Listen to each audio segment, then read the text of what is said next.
Masih ingat nggak? Di episode sebelumnya kita ngobrolin Taman Romawi, yang penuh patung, air mancur, dan jalan setapak yang rapi banget. Bayangin lu lagi duduk di bawah pohon di Taman Romawi, sambil dengerin suara air ngalir, terus anginnya tuh sepoi-sepoi. Tenang banget kan? Tapi semua itu tuh hilang. Begitu Romawi runtuh, dunia berubah drastis.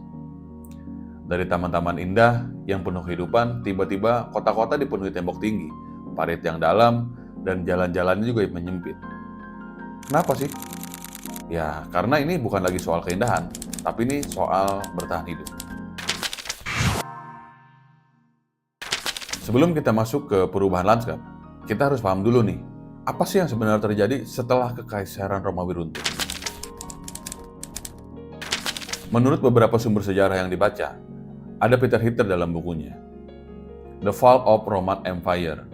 Jadi dalam bukunya itu ngejelasin bagaimana kejatuhan Romawi menyebabkan kehancuran sistem kota dan infrastruktur.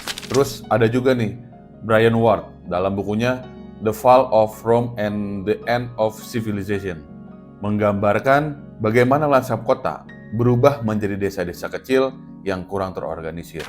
Dari kesimpulannya itu, kalau runtuhnya Romawi Barat setelah Kaisar Romulus Augustulus digulingkan oleh Odoacer, Eropa memasuki masa yang disebut Dark Age atau zaman kegelapan.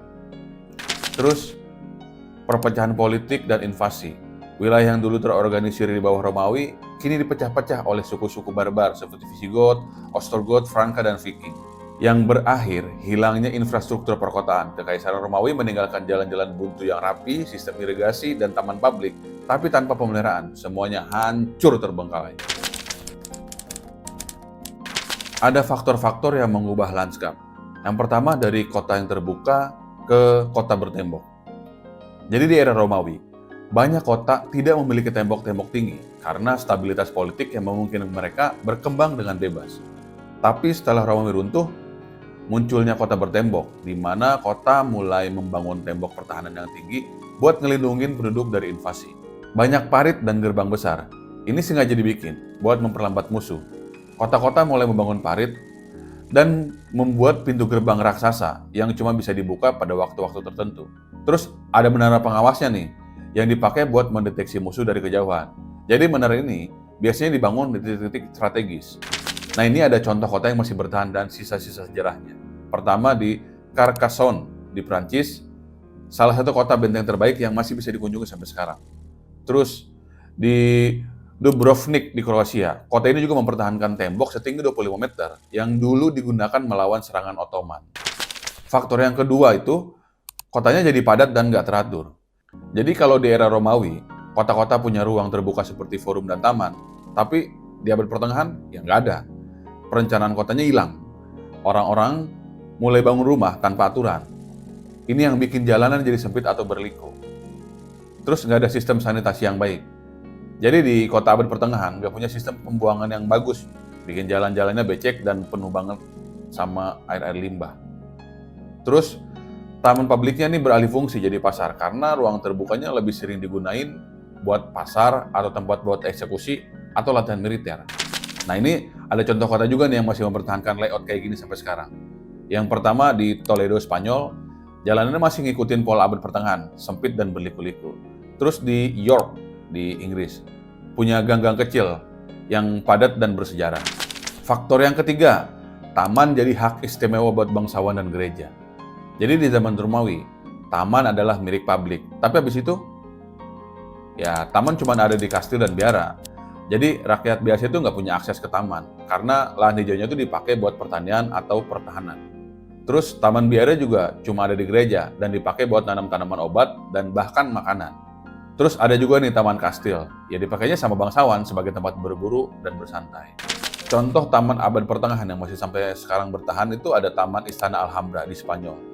Ini tuh taman peninggalan Islam yang masih nunjukin gimana taman dipakai buat refleksi spiritual. Terus ada taman biara juga di Swiss.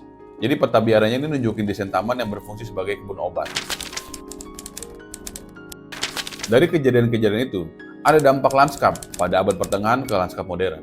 Kalau lanskap abad pertengahan ini membentuk pola-pola kota yang masih kita lihat sampai sekarang. banyak elemen desain yang muncul karena kebutuhan bertahan hidup dan pertahanan. Secara nggak langsung, masihlah mempengaruhi cara kita mendesain ruang kota hari ini. Ini contohnya nih ya, satu nih konsep gated community. Ini warisan kota bertembok. Kalau di abad pertengahan, hampir semua kota dikelilingi tembok dan pertahanan untuk melindungi penduduk dari serangan. Nah, setelah perang-perang besar berakhir, kota mulai berkembang. Konsep ini nih nggak sepenuhnya hilang, tapi bertransformasi jadi konsep gated community atau lingkungan komunitas berpagar. Nah, kalau dulu, pada abad pertengahan, kota-kota seperti Carcassonne tadi di Prancis dan di York punya tembok besar, gerbang utama, dan menara pengawas untuk keamanan. Jadi kota cuma punya beberapa akses, supaya area pintu masuknya itu bisa lebih mudah dijaga tuh dari musuh. Nah, konsep ini berkembang menjadi kompleks perumahan berpagar di kota-kota besar. Jadi kan dia nerapinnya cuma 1 atau 2 pintu masuk nih, yang dijaga security buat ngebatasin akses orang dari luar. Nah, kalau contoh yang sekarang kita temuin, itu ada di perumahan-perumahan di Indonesia nih, kayak misalkan BSD, Summarecon, Ciputra, dan banyak lagi. Dan itu mereka nerapin sistem gerbang dan pengamanan 24 jam. Ya, mirip kota bertembok pada abad pertengahan kan. Terus di Amerika juga ada nih di Beverly Hills. Banyak area eksklusif yang cuma bisa diakses penghuni atau tamu tertentu. Yang kedua ada taman kota versus taman pribadi. Ini evolusi dari kastil dan biara.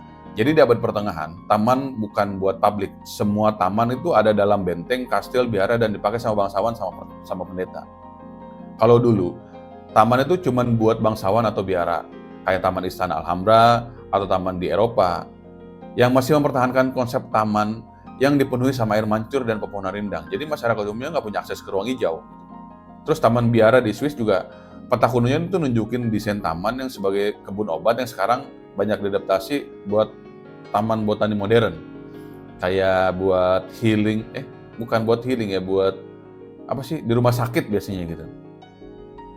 Nah, taman ini juga jadi fasilitas publik nih kalau sekarang di Center Park New York misalkan, terus Taman Suropati di Jakarta, Lapangan Banteng, atau di Hyde Park di London. Nah, munculnya Roof Garden juga sama Green Garden Community sebagai bentuk baru dari taman-taman eksklusif pada masa lalu. Jadi nggak aneh ya sebetulnya. Itu udah diterapin di zaman dulu. Yang ketiga, ruang hijau di perkotaan mengembalikan keseimbangan. Nah, di abad pertengahan, kota-kota sangat padat dan hampir tidak punya ruang hijau. Tapi setelah revolusi industri, kota menjadi semakin sumpek dan manusia mulai sadar bahwa ruang hijau itu penting buat kesehatan dan mental fisik. Kalau dulu kotanya padat, jalannya sempit, nggak ada ruang hijau. Kalau ada tanah kosong, biasanya ya dipakai buat pasar atau kegiatan militer, atau biasanya buat eksekusi lah. Kalau sekarang, kota-kota mulai nambahin nih, taman kota misalnya, terus ruang hijau publik atau pedestriannya yang friendly banget nih, buat ningkatin kualitas hidup masyarakatnya. Terus ada juga konsep green belt dan vertical garden muncul buat ngimbangin kepadatan perkotaan. Ada contoh kota yang mengadaptasi ruang hijau dari masa lalu. Pertama tuh di Barcelona, Spanyol. Mereka nerapin konsep superblok untuk menciptakan lebih banyak ruang hijau dan mengurangi kepadatan jalan. Terus Bogota di Kolombia. Dia menutup jalan raya di hari-hari tertentu atau misalkan dari Minggu supaya bisa digunain buat olahraga dan aktivitas sosial. Nah, kalau di kita ini kan udah ada yang namanya CFD ya di hari Minggu. Kalau di kota atau daerah itu udah mulai rame nih nerapin kayak beginian. Ini juga kan jadi inspirasi dari masa lalu. Jadi, walaupun udah ratusan tahun berlalu, desain lanskap abad pertengahan ini masih sangat relevan banget kan sampai hari ini. Kota berkembang, tapi konsep dasarnya tetap. Manusia selalu mencari keseimbangan antara keamanan, estetika, dan fungsi. Manusia nggak bisa terus-terusan hidup di dalam tembok. Setelah berabad-abad hidup dalam benteng dan ruang terbatas, manusia akhirnya mulai mencari kembali keseimbangan antara alam dan arsitektur. Dan disinilah kita melihat perubahan besar.